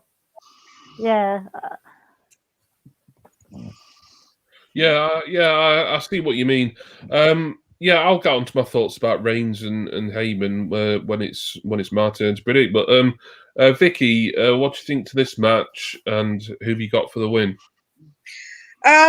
Well, I mean, this match could go either way because I'm fans of both. You guys know how I feel about Roman, but but Owens is you love him. But I mean, Roman hanging on to it, being the head of the table. I mean, it'd be really good to have that, but he's had the title for quite a while as well. But I could see them using it as a draw to try and get The Rock to come back to go against Roman to, put him in line and show him who the real head of the table is. But on the other hand, I really think that Owens deserves this as well. He's worked really hard. And the way Adam Pearce, how they worked it so that he could wrestle and everything else, I thought that was pretty cool. It's a really hard one for me right now. I'm going to say Owens. I'm going to pick Owens. You think Owens is going to be the new Universal Champion? Yeah. Okay. They can start a new Samoan faction and whatever, All right. Okay. Rach, Owens versus Reigns, last man standing. Who have you got? Well, I'm going to go with Kevin Owens. The reason being was what went down last night on SmackDown between the conflict between Roman and Kevin, where Roman started trash talking about Kevin's family. So I think, something inside Kevin's going to snap and he's going to become the new Universal Champion. Okay. Right, we've got 2 for Kevin Owens. Look, a big title change on the horizon, according to Vicky and Rach. Does Jason agree? It's the question. This is a tough one to call.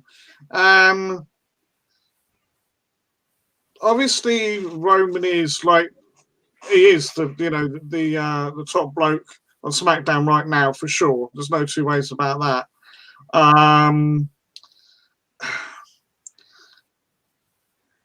The thing is, I can see what the whole story that they're doing with the Usos.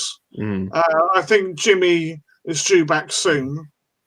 Yeah, I think so. Right. So my logic is this: why would they put Owens in yet another title match with Roman and have him get beaten again?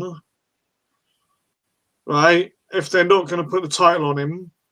And also, if Roman gets beat, it's going to be like, oh, right, we've got to do something about this. We need more people in.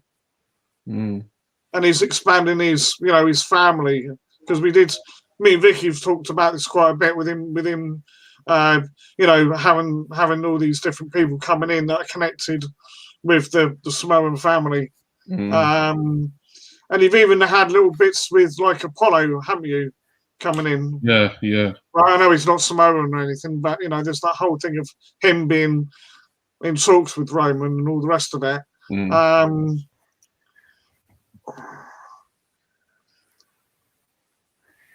can see. I'm going to go with Owens as well. Wow. Okay. I think it's probably unlikely, but. Well, I mean, you write down what you think. If you want to change your mind, now's the time to do it. No, I know it's unlikely with everything they've got going on, but WWE can be unpredictable at times with what they do. Well, yeah. Just when you think you've got them figured out, they're going to do something completely different. Owens it is for me as well. Got 3 for Owens to win the last man standing match and become Universal Champion. I've got no issue with that. I think Owens was a great Universal Champion when he held that title a few years ago. There again, his reign ended at the hands of Goldberg, didn't it? Yeah. Well, just before my prediction, I think, Reigns as a heel has been a phenomenon.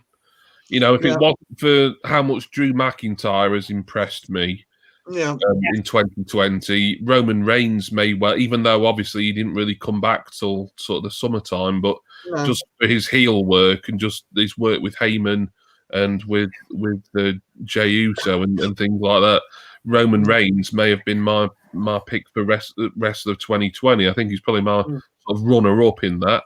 And that's something I never thought I'd say, because I just thought that WWE were stubbornly going to keep him as a babyface, this sort of rather slightly bland, not bland as in he's got no charisma, but this sort of guy who is trying a bit too hard to be liked. Whereas now is, he doesn't care. In a perfect position as this sort of head of the table. And what Vicky said, I think there's some merit to that they're going to be building for a match between Reigns and The Rock down the line.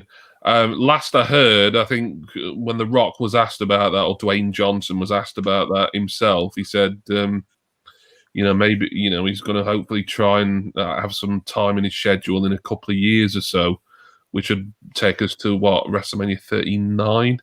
Is that the one that's going to be in Hollywood, or is that next year's? Because they've announced this year's was Hollywood. This year's is Florida in Tampa. Next year, I thought it was supposed to be like Hollywood Lights. because Yeah, of. but they changed it, didn't they? Oh, okay. Like they changed venues, and I think the Hollywood one's in 2 years' time now, isn't it? It is, yeah. Oh, where's next year's? Is that like somewhere on East Coast again? Or? I can't remember. Yeah. But anyway, so yeah, but that makes sense for even though 2 years away is a long time, really, and anything can happen in that, especially with the way the world is. But with it being sort of Hollywood and California and Dwayne Johnson being it would make more sense, actor and what have you, to do Reigns versus The Rock at WrestleMania in Hollywood would seem kind of appropriate, but if they might want to hot shot it, and if Dwayne Johnson can get any, if he could get next WrestleMania off, then maybe they'd do it next year. But I think when he was asked in an interview, I think he was saying we're going to aim for it in 2 years' time. So yeah. But yeah, I think Reigns as a heel so much better than Reigns as a babyface, and yeah, they will turn Reigns face again eventually. Because, everyone kind of switches, at least once in the career. Wow. I think even Ricky Steamboat did it. Did he mean TNA or something stupid? I don't know. But yeah, perhaps he's the exception, maybe Ricky Steamboat. Anyway, so yeah, Reigns, although I want him to run with this, and obviously I'm a big Paul Heyman guy, always have been.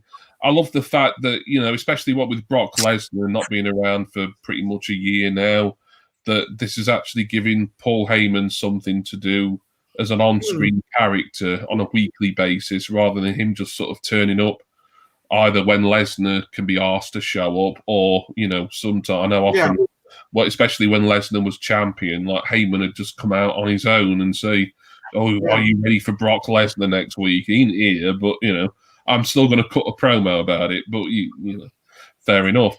But Heyman's a brilliant promo, a brilliant manager. Yeah. I know they don't call them managers now, but he's essentially Reigns' manager for, in an old-fashioned sense of the term. So yeah, I've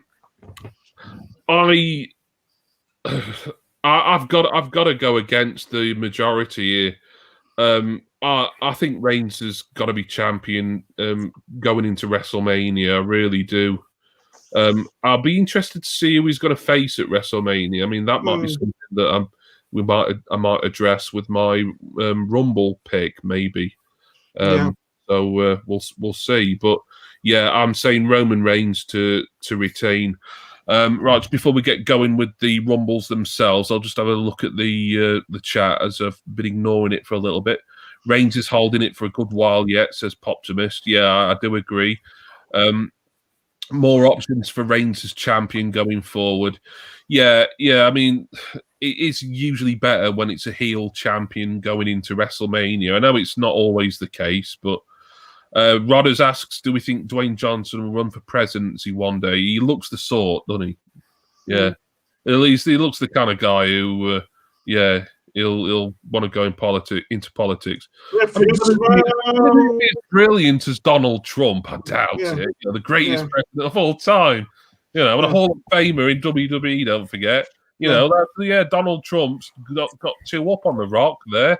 The Rock into the Hall of Famer yet, and he's certainly not been a president yet. Yeah. I'm taking the piss, by the way. You can imagine it, though, can't you? His campaign slogan, if you smell what the president-elect is cooking. Well, yeah. Mouthful, yeah. I wouldn't apply for the job as his speechwriter or campaign manager. No, but you can imagine it, though. He'd fit it in there somehow, wouldn't he? He's got that sort of, he's sort of conquered wrestling, he's conquered Hollywood. He just wants to conquer America next. Yeah. You get the feeling he would do. So yeah, Rod, I could see that. Yeah. Poptimist says Bully Ray on Busted Open Radio was saying that the prospect of Reigns, Heyman, Lesnar was a good option story-wise. Well, yeah, I mean, there's obviously, I'm not ruling out Lesnar returning. Some people think, I think Dave Meltzer reckons that Lesnar definitely won't be at the Rumble, but you never know. I mean, I don't think I know Meltzer has his sources, but he's not 100% right 100% of the time.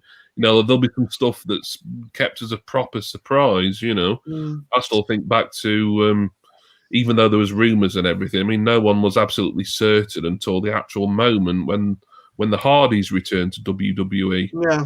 WrestleMania 33, and you saw like in the documentary about the Hardys, or what lengths WWE went to keep that secret up until the very last moment, even though people had been speculating on it in the media.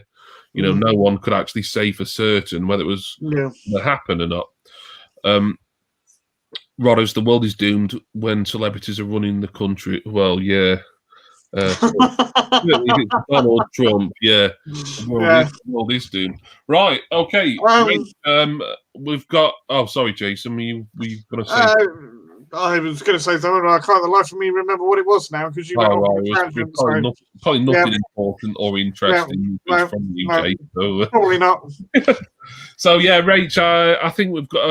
I don't think we've got any more sort of normal matches left. Is it just the 2 Rumbles we've got to talk about now? Yeah, just the 2 Rumbles now. Right, I've got the participants so far that have been announced for both. So what do you want, the women's or the men's first? We'll do the women's first. Run through the participants, if you don't mind. Right, for the men's Royal Rumble, we've got Edge, Dolph Ziggler, Sami Sorry, I thought you were Zayn, going to. Ali, I thought you were going to do the Jeff women's. Hardy, Yeah, do the women's first, Rach. I thought you were going to do the women's first. Sorry. Nia Jax, Charlotte, Nia, Charlotte, Bianca, Mandy, Dana, Peyton Royce, Shayna, Miss Bliss, Liv Morgan, Ruby Riott, Tamina, and Natalia. They're who I've got so far. Yeah, they're the confirmed names. 30-woman Royal Rumble match, needs no explanation. We know what a Royal Rumble match is like. It's always the most exciting match of the men's one. I've enjoyed the last couple of women's Rumbles. I mean, it's easy to forget this is going to be the 3rd women's Royal Rumble match in history. It will be the 3rd, not the 4th. Yeah. Yeah, it was 2019 they first did it, wasn't it? So there's not a lot of names announced, so there's got to be some sort of, well, whether you can call them surprises. They're just going to be wheeling out Kelly again, like these. I know I've sort of been a bit scornful there, but it's just the whole thing about how, the women's roster and even sort of women legends of yesteryear, how they're relatively thin on the ground compared to male side of things. But even so, it should still be a good match. And Vicky, the question is, who have you got for the 30-woman Royal Rumble? I'll go first and say I know there's 18 unannounced wrestlers. Told, but I think I'm going to go with Charlotte. Just because the simple fact is, she's won so many titles already, and they keep doing it. They put her up top. She's back now. I mean, they're talking like Becky Lynch is supposed to be back. Ronda Rousey's supposed to be coming back. AJ Lee could come back. Like, you never know. But I think I'm going to go with Charlotte, because I don't think Becky's going to be back this soon after just having her baby last month. Yeah. So, I'm going to go with Charlotte. Okay, so Charlotte, and if Charlotte wins, I mean, A, should be pulling double duty on tomorrow night, which we expect anyway. B, it'd be back-to-back Rumble wins for Charlotte, and knowing, she's basically the most pushed female in WWE history, you could say, then, certainly stranger things have happened. So I can totally see that. So I'm rambling there, and I was going to make a point about something, and now I forgot. I've got Jay-itis to get there here, I think. It's catching, Jay. Brain fart syndrome. But, yeah. So Charlotte says Vicky. No, I think I was going to touch upon Becky Lynch. No, but I'll wait. I'll talk about Becky and maybe Ronda and whoever else when it's my turn. Rach, who have you got for the women's rumble? I'm going to say this for this mainly because what they're doing with her at the moment. Yeah. She's going after Asuka. She's been going after Randy. She's been basically doing the Fiend's bidding. So I think she can somehow win the Royal Rumble. Okay, so Alexa Bliss to win the thank you for remembering, by the way, Rach. I appreciate that. Before we get to Jason, I'll just have a little look at the chat. Is that your pick for the men's there, Darren, with a certain person who you can't see, who Jason is best friend with? Rodder says Sting debut in AEW was not a surprise. It was obvious once his contract expired with WWE. Well, yeah, it was one of those Legends deals where you only have to sort of show up and sort of, talk for 30 seconds every, twice a year or something. And Scotty reckons it's going to either be Ronda or Becky Lynch. And then he said, screw it, Santina will win it. Don't give Vince McMahon any ideas. Not like he needs any. Weren't he in last year's Women's Rumble? Well, he was. It was Santina. I didn't dream that, did I? He was. He was in both, wasn't he? Yeah, he was, because he was dressed as the female Santina Marella. Yeah. I remember him being in at least one, and I thought, Jesus. Yeah. And he got eliminated. He got eliminated in both quite quickly. Yeah. Yeah. But so Vicky says Charlotte, Bliss for Rach, Jason, the women's Royal Rumble. Who is going to be the last woman standing? Well, I can't. There's rumours of Paige coming back. Yeah. Right now, even if she does, I don't think she's going to win it. But I can see her being a part of it. But that's another thing. I can see, because she's been getting a hell of a push, and it would make a lot of sense, is Bianca Belair. Okay. Yeah. Interesting. So three different picks there. Food for thought for me, because I really just I've given it some thought, but I've just keep hitting like a roadblock really with so right. Well, the Becky Lynch issue, yeah, I completely agree with what Vicky's saying. I think it's, unless it's like a sort of one night only thing where like she's got the babysitters in and like she's just doing it to make up the numbers, then maybe Becky Lynch might be in the Rumble, but if she's not back full time, she ain't going to be winning it. And I don't think she'll be in it anyway. No. And Ronda Rousey, I mean, Sorry, there's been talks for quite a while about Ronda coming back this year. But Ronda's been another one, although she was saying it like a year ago, probably over a year ago, that like she wanted to start a family, and I don't think that's happened.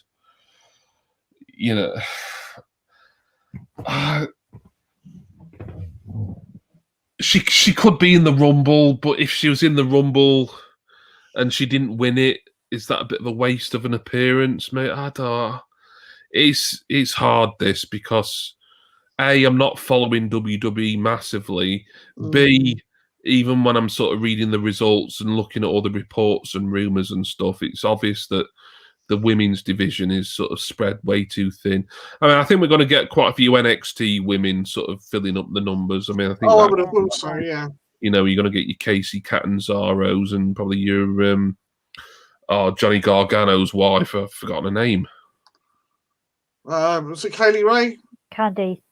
Candice LeRae. Yeah. Candice LeRae, yeah. Kaylee Ray's the Scotch lass who's the UK champion. That's it. and actually Mako Satomura would be a good entrant, but she's specifically signed with NXT UK, and if there's sort of too many travel restrictions, I mean, I wouldn't have thought she'd be sort of flying out to London and then, you know, straight after flying out to the Thunderdome, really. But you know, it'd be cool to see her in the Women's Rumble, knowing you know what a big name she is in Japanese wrestling, and it's I think that's a good signing for NXT UK. Mako Satomura. I mean, she's not old.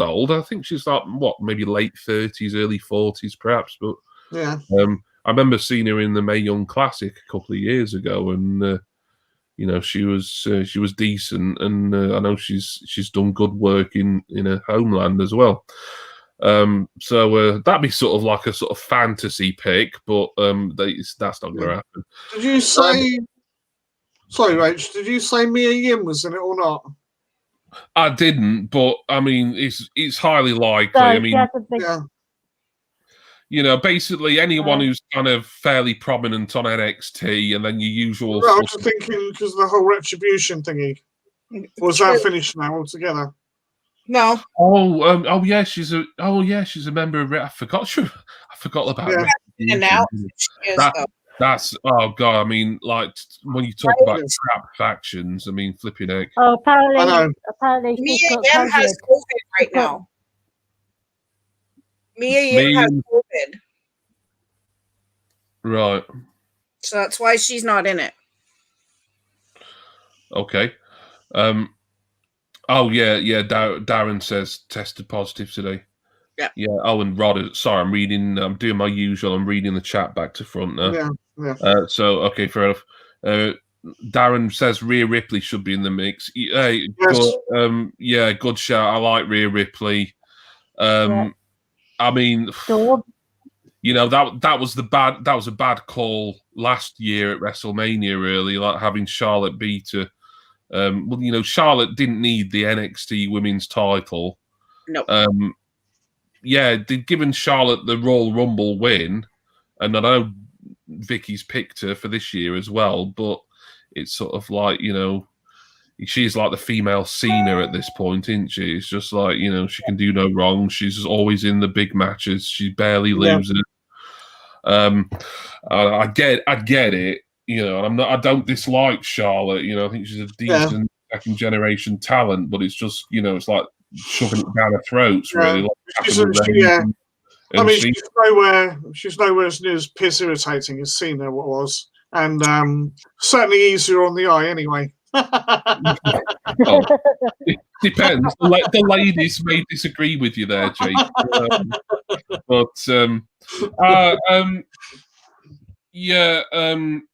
Keith Lee possibly has it. So, yeah, because they're in a relationship, aren't they, Mia and Keith? So yeah, and right. Oh God, this is what I could have done with pulling having a hat and pulling a name out for this, because I've really got no bloody idea. I don't know. I mean, whether that's an indictment of the state of women's wrestling in WWE right now, or whether it's just an indictment of me having really not watched enough of the product, I don't know really. Do the magic spinny wheel thing, the random generator. Yeah, I could do it. I could do with it. I'm trying to wrap. There must be someone who's kind of fairly obvious who. Well, pick out of that line that obviously it's not going to be.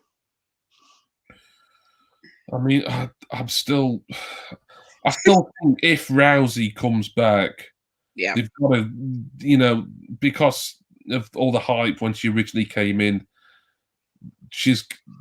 If she was coming back tomorrow, she'd have to win it. You know, yeah, I'll go for Ronda Rousey. I think it's unlikely, but you know, it'd be an interesting moment, and that was a struggle for me, that to even think of someone, you know, big enough apart from Charlotte and Alexa Bliss to an extent, who is sort of, you know, at that level of winning such a prestigious match. Right, so finally we have the men's 30-man rumble. Have you got the announced participants for that one, Rach? Yeah, for the so far, Edge, Dolph Ziggler, Sami Zayn, Ali, Jeff Hardy, Cesaro, Otis, Nakamura, Sheamus, AJ Styles, Randy Orton, Jey Uso, John Morrison, The Miz, Bobby Lashley, Daniel Bryan, Big E, Corbin, Rey Mysterio, Dominic Mysterio, and Braun Strowman.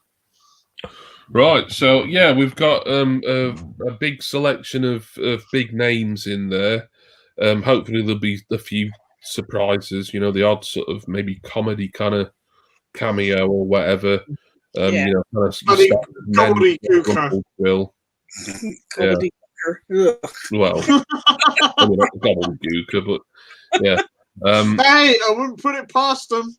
So, I mean, I've had a few names floating around my head, and then I've discussed the Goldberg thing and how I think, if he's not going over Drew, then he could be a late entrant. But before we get to me, we'll start off with Vicky and your pick for the men's Royal Rumble.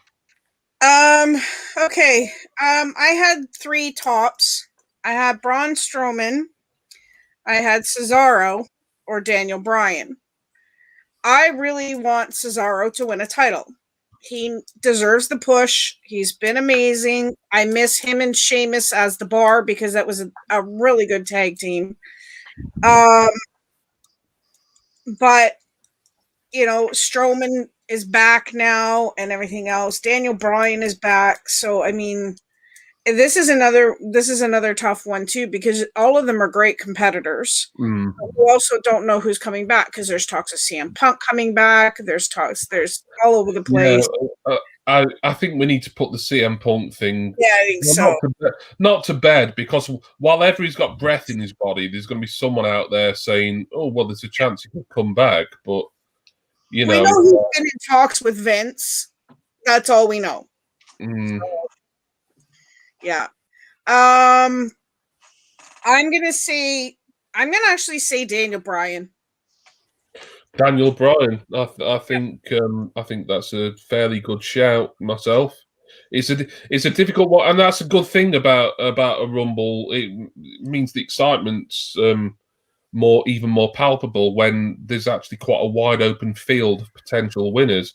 I've known some Rumbles, and it's been obvious who's going to win from like weeks prior. There's only been like 1, maybe 2 definite contenders, and then like they're the final 2 in the match, and it was like, well, they might as well just had a one-on-one match. Really, they didn't need the other 28 guys. But I like this year's in that it could be one of at least 5 or 6 top level guys who are definitely announced, and I can think of someone who is due to be returning anytime now who hasn't been announced, but I'm certain will show up at some point in the Rumble.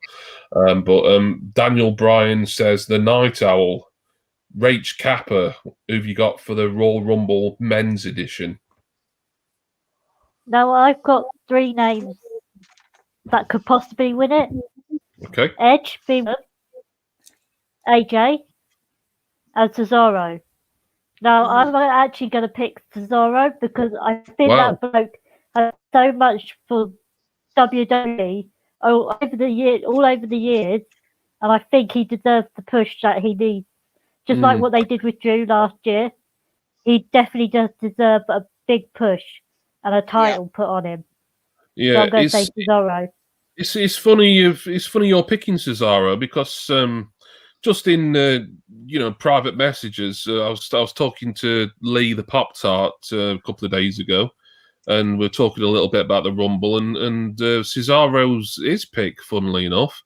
And well, I mean, like I say, I try and read the results and stuff, and I know SmackDown has generally been a more quality show than Raw.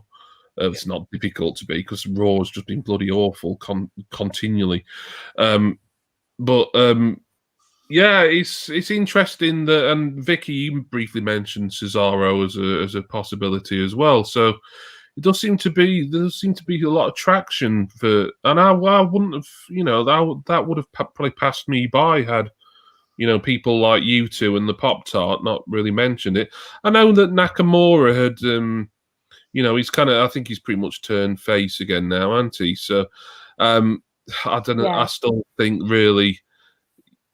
Yeah. I loved it. I mean, I actually won. I won some money on Nakamura when he won the Rumble. I had a little bet on it, but it felt like a pretty safe bet, and his odds were really short at that point. Yeah. But it was still great to see him win, and that was the year where Asuka won the first ever women's Rumble as well. It was a decent pay-per-view that 2 years ago. But I'd love to see Nakamura get that push again, and then actually win. Probably the Universal title it would be at WrestleMania. Yeah, that's interesting. Sorry, Jace, I'm not trying to talk over your prediction. I'm just I'm sort of thinking out loud more than anything here. That's fine, it's quite a bold prediction, I still think, even though you're not the first person to have said that to me, Rach. Interesting. But yeah, I'll certainly be interested to know you're going for in this one, Jace. Yeah, it's quite hard to pick this year because there's a lot of good people in there who were all sort of just at this level, just waiting to go to the next step. Edge was announced, and I thought, yeah, I can sort of see him, but he already sort of did that with coming in the last minute, and last time was a surprise. I couldn't see that happen again. Shin, I would love to win it, right? And they have been doing the stuff with him lately, but again, would he be a 2-time Rumble winner? Yeah, in 2 Rumbles, but he's not been a world champion. Hopefully he would be a world champion at some point this year, but who knows? If he doesn't win the Rumble, then I don't think his push is going to sustain much beyond elimination change. They never seem to know what to do with him. Yeah. Okay, Cesaro's a good shout. Again, another one that deserves it. But because of the way they've been sort of building it up and the character and all the rest of it, I'm going to go with Vicky on Daniel Bryan because he's never won it. Right, and they've got this big thing where he's like, I've never won it, I've got to win it. All right, that doesn't always amount to anything. No, but he is a legit good wrestler, and I think it would be pretty cool having him at Mania again. Yeah. I think that you can get a good, no matter who was champ at the time, you could get yourself a damn good match. Because even if the wrestler that he's going up against isn't necessarily the best, he can make them look good. Well, him being SmackDown, I mean, it'd be likely. Although I don't know. I mean, you 3 picking Owens for the Universal title, it's not. It's not necessarily going to be Reigns versus Bryan at Mania. I mean, even that sounds like a WrestleMania match to me. But I don't know. They've got 2 other pay-per-views between the Rumble and WrestleMania to kind of switch belts around again if need be. But there's a lot of interesting possibilities. So we've got 2 for Daniel Bryan there, 1 for Cesaro. Right, so I kind of narrowed the field for myself down to 4 or 5. I kind of, once Big E had won the Intercontinental title and he was sort of going into this more mid-card thing with Sami Zayn, I went off the Big E. I've got nothing against Big E winning the Rumble one day, like next year or the year after or whatever. Yeah. And even if he won it this year, I wouldn't be annoyed about it. But I would be happy to bet money that he's not going to win it this year. I think the contenders for me, I think Edge is in with a good shout because I think Reigns versus Edge would be sort of a spear versus spear kind of match at WrestleMania. I think that's a good WrestleMania match. I massively agree about. I mean, Daniel Bryan has been kind of like my number one, occasionally dropping down to number two sort of pick, like the last couple of weeks or so. You know, Reigns versus Bryan, I think, would be another good WrestleMania match. Would it be the main event? Yeah, possibly. You got to remember, mate, as well, that just because you're on one brand doesn't mean you have to go for that brand's title. Well, yeah, exactly. Now that also, and I keep bringing it up, and I know everyone's dreading it, but I still think that like they could dump Goldberg in near the end as a surprise, and if they do, it could, yeah. I think he's winning it. I think if he doesn't win the WWE title, and he's in the Rumble, and I hope he isn't, but he's going to win the Rumble. That's what I'm saying. Now, the guy, I think he's not been announced, but he is due back, I'm pretty certain, off paternity leave. And I think he's got to be a massive shout to win the whole thing. I think he's Seth Rollins, to be perfectly honest. He's not won a Rumble before, has he, Seth?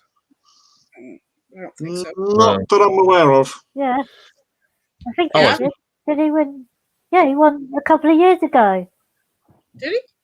Oh, the 20. Yeah, because you picked Drew and ended up winning that year. Okay. Oh, you've got better memory than me. I couldn't remember. Yeah,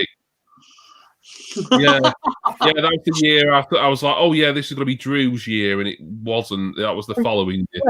Yeah.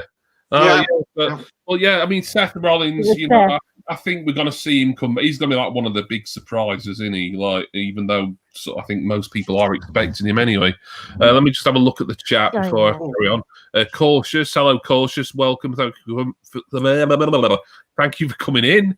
He has good momentum going in. I think that's referring to Cesaro. Yeah. Rodder says bring back Daniel Bryan and Drew Gulak. I quite like them as a sort of, master and apprentice type team. I like them. Darren says pre-Mania Chamber with Cesaro, Shinsuke, Bryan, and others could be that SmackDown brand elimination chamber. It'd be great. That'd probably mean it'd be a Raw guy winning the Rumble. So then that'd cut the field down to. I mean, I think Edge is someone who like he could choose. Like, Raw or SmackDown, whichever title, and then like this bloody Goldberg. I keep going. Would he be a Raw? Would he be Raw or SmackDown? He's someone else. I don't. As far as we know, he's not expected to be at the Rumble, but that could be a red herring. So Lesnar, I think you can't totally count him out. It's an interesting field, I think. And then like say there's these guys who have sort of been like upper mid carders like Nakamura, and Nakamura is a former Rumble winner, so it's not like it'd be a completely new thing. I don't know. I think if they were going to pull the trigger on Nakamura, they would have done it back in the day. I think. So as much as I love him, I think he's great. One of my favorite. Wrestlers in the modern era. I can't ever see him being a world champion in WWE now. He's not getting any younger either. He's he's not old, but he's worked a strong style throughout most of his career. And yeah, it's good that he's in WWE where it's a softer style for someone who's had injuries and is getting on in years. But I think maybe it's just a bit too late for Shinsuke Nakamura now. Cesaro was someone he wouldn't even cross my mind, but the fact that he seems to be getting a lot of fan support and a lot of traction and a push that's great news as far as I'm concerned. I'm not going to pick Cesaro, I can't see it myself, but if he won it, I think that'd be great. That'd be pleasing, certainly. And then we've got other former champions who will no doubt be in the match, like AJ Styles. Love AJ, but I can't see him winning it. Kofi Kingston, I think he's too much involved in the tag team scene now, but he's a former champion, but yeah, I don't know. I've been tossing up between Rollins, Edge, and Bryan for like the past week or two now. Yeah. And Goldberg now and again, but that's more sort of, you know, out of this weird sort of convoluted booking idea that's going around. Probably knew it's red, so I'm trying to forget about the whole Goldberg. It needs to be either Edge, Daniel Bryan, or Seth Rollins. Well, just pick Kevin Nash, mate. Will his knees take it? Or like this, like he might tear a quad just pointing to the WrestleMania sign, knowing him. Yeah. Oh, I'm going there. Oh, my leg. But Scotty's picking Santina for this. So you think Santina's got to win both Rumbles? Wow, that'd be awful. But yeah, Santina was robbed. That was about 2012, was it? Something like that. And another one, a former champion who no one's mentioned yet. But I don't think you can totally discount him from the conversation. Is Sheamus. Yeah. He's former Rumble winner. He's had this sort of thing where he's been like best mates with Drew McIntyre, but he's still been sort of kind of heelish. And yeah, you know, I don't want to see McIntyre versus Sheamus at WrestleMania. I think that'd be an all right match for like an Elimination Chamber or a Fastlane, or maybe even save it till after Mania, like a Backlash or whenever. I don't think that's a good enough Mania main event by any stretch, because I think Sheamus there again, he's had his time really. He's sort of like a guy now. He should be putting over sort of, you know, the newer, fresher talent really. So, but there again, like if you talk about former Rumble winners and former world champions, I don't think you can totally discount him from the conversation. No. But it's difficult. Edge, he'll be. Do I want to see a Hall of Fame? I like Edge. It's 2 years on the trot, though, isn't it? If he does. Well, he didn't win it last year, but he was. I know what you mean. Oh no, yeah. Sorry, but I mean, it's hard. It's hard. Rollins, he could easily be. I'm gonna go. You know, I do like to be different, but I think if I was being different here, I think I'd be doing it for the sake of it, because I've been thinking just from his sort of promos and the way he's been positioned on SmackDown that he looks the best positioned to win the Rumble. And I think the SmackDown roster needs a Rumble winner. It always seems to be someone on the Raw end, really, the last few years. And I think it does need to be SmackDown's turn this year, even though, like what Poptimus said, there could be a really good SmackDown brand Elimination Chamber #1 contenders match. And, you know, maybe this still might be, or one for the title or whatever. But no, I'm going to go along with Jason and Vicky. I'm going to say Daniel Bryan. Right, I see it's locked in there. I remember last year, and I think the year before as well. I'm sort of like labouring over this. It's a tough pick. Yeah. I do have to say one thing. I think Kofi Kingston is out right now. He got a jaw injury. Oh right, okay. This is what I'm saying. I'm kind of missing out on sort of certain little news bits and stuff. I try and keep up with the news and the rumours and reports and stuff, but I do miss bits from time to time. So, like, I didn't know about the Keith Lee and Mia Yim thing until people were talking about it here. Let me just have a quick chat before we wrap this one up. The night. Vicky loves the boogeyman. Okay. I do. I love him. Yeah, I think he has cameoed in a Rumble fairly recent years. Finn Balor returned to main roster. Nah, I think Balor's exactly where he needs to be. Yeah. He's still NXT. Maybe they could put him in the Rumble, but then again, if like an NXT champion is challenging in a Rumble, then what does that say about the NXT title? exactly. Yeah. Yeah, so I wouldn't. Yeah, I think the thing is with Finn is he seems happier than he's been for quite a while. Well, yeah, it's just reinvigorated him.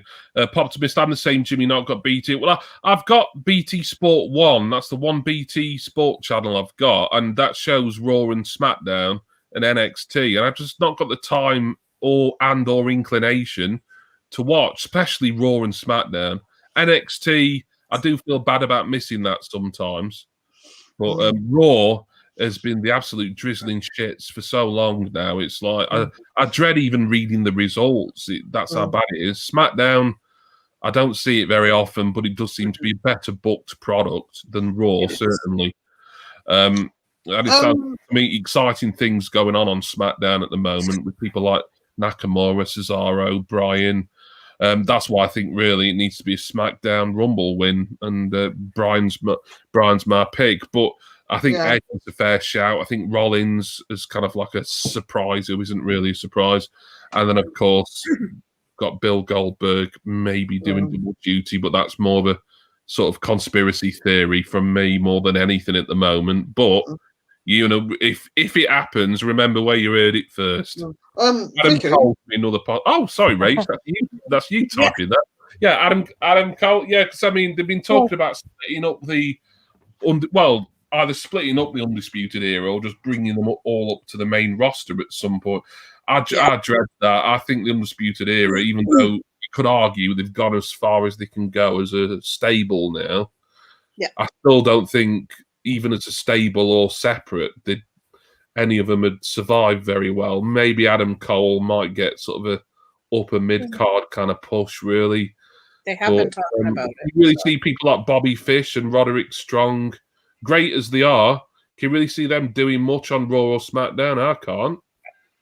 Kyle O'Reilly's great. He maybe get a good chance one day, you know. And Bobby Fish, I don't think I think he's getting on a bit. I think he's pushing 40 now. So, you know, the NXT, and they kind of, you know, as a stable, I think they've peaked now. I think NXT's the best place for them. Who did you, when we were talking the other week, who did you say of the wrestlers was on the writing team? Daniel Bryan is on the writing team. Nikki Bella is talking about trying to become part of it for the women's division. But a lot of the people that are on the writing team for Raw and SmackDown, NXT, whatever, are not actual wrestlers. Yeah. So this could be part of the reason why the storylines suck. But also, I did say that with Vince McMahon, he has final say. So even before they go out to the ring, it's like 30 seconds before they go out there, the script will change. Yeah, it's right. And Sasha has said that several times. That write a TV show. Raw is making like a sort of episodic, you know, almost like a soap opera of a fashion. Yeah. I mean, you can't imagine like, I know this is more sort of an English kind of thing. But you'll still, I know you get it over there in Canada, but you can't imagine sort of like Coronation Street being written and right before they're about to shoot an episode. I know it's filmed weeks in advance; it's not live, but like someone coming in, so like the head of ITV, and like, right, we're changing all this, but we're just about to film it. No, change all that. You know, it just make the show sort of really crap and incoherent, and that's what's happening with Raw. Out of touch generally, and then obviously we've got Bruce Pritchard, who's sort of like overseeing stuff, and he's always been an arse licker. You know, he's always does whatever Vince wants. When Vince McMahon says shit, Bruce Pritchard jumps on the shovel. That's the yep. And you know, I can't be doing with Bruce. I agree. Something about him, it's like, you know, he's just like a real sycophant, and I don't know, he just no, I don't trust him. Because he was Brother Love, wasn't he? Yeah, I didn't mind Brother Love as a character. That explains everything, though, isn't it? The real life guy, I'm not keen on. But he's not Vince Russo level. I mean, he's not that bad, but I don't like Pritchard. Yeah, I was going to say, like an old era. Like they need sort of. I mean, they don't need all these Hollywood writers and stuff. No, definitely not. But they need people with wrestling minds, but people sort of from a more recent generation. And it's good that people like Daniel Bryan are getting writing experience because they're of a more newer, younger generation. I mean, Bruce Pritchard, he was like doing this sort of thing like bloody 30 odd years ago.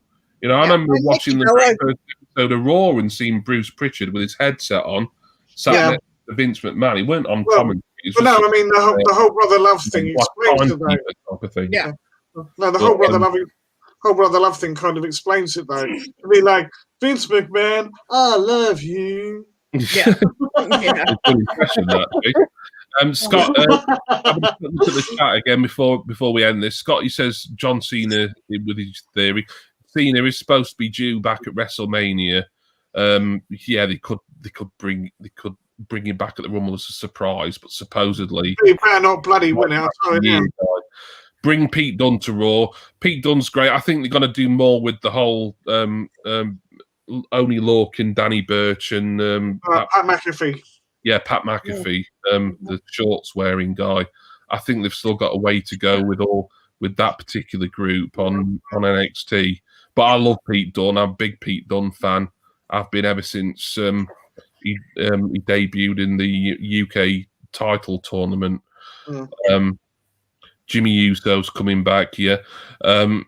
Look at the chat. You put your theory. I'll have to have a look back at the whole. Well, not the whole stream, but just have a skim through and have a look at the chat as we've been going for over 2 hours now. It's a bit longer than I thought, but it's the Rumble. It's the best night of the year. Yeah, in my opinion, even more so than WrestleMania. Well, last year's WrestleMania for me was really, but. Hopefully this year's will be a lot more exciting for us as fans, certainly. But yeah, Rumble, really enjoyed talking about it. Obviously, I want to say a big thank you to my panelists, Vicky, Rage, and Jace. I want to say thank you to everyone who's been chatting along in the chat and leaving comments. Poptimus, Scotty, Rodders. We had Fuzzy in earlier on, and I think we've had one or two others dip in and out. Even Frammers, yeah. That was. I want to know where he got that quote from. Yeah, that seemed very, very coherent. Since he's no snap all about wrestling. Yeah, you could just tell he copied and pasted that from somewhere.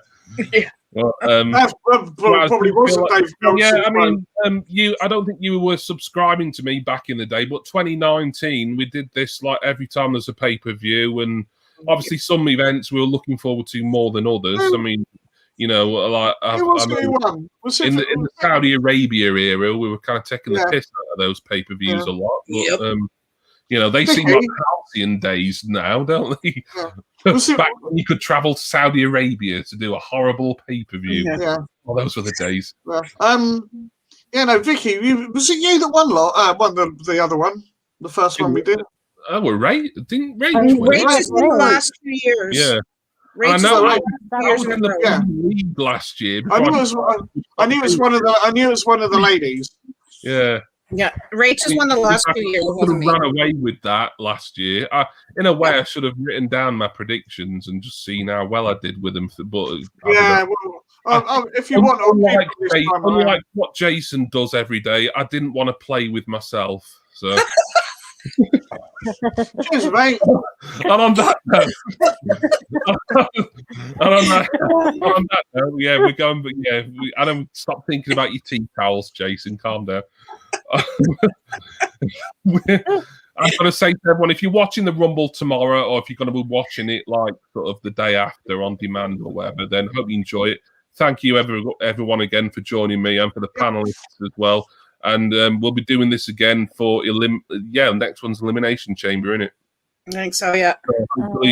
Hope you will join us next month as we discuss the Elimination Chamber card. But until then, we'll see you next time. Cheers, everyone.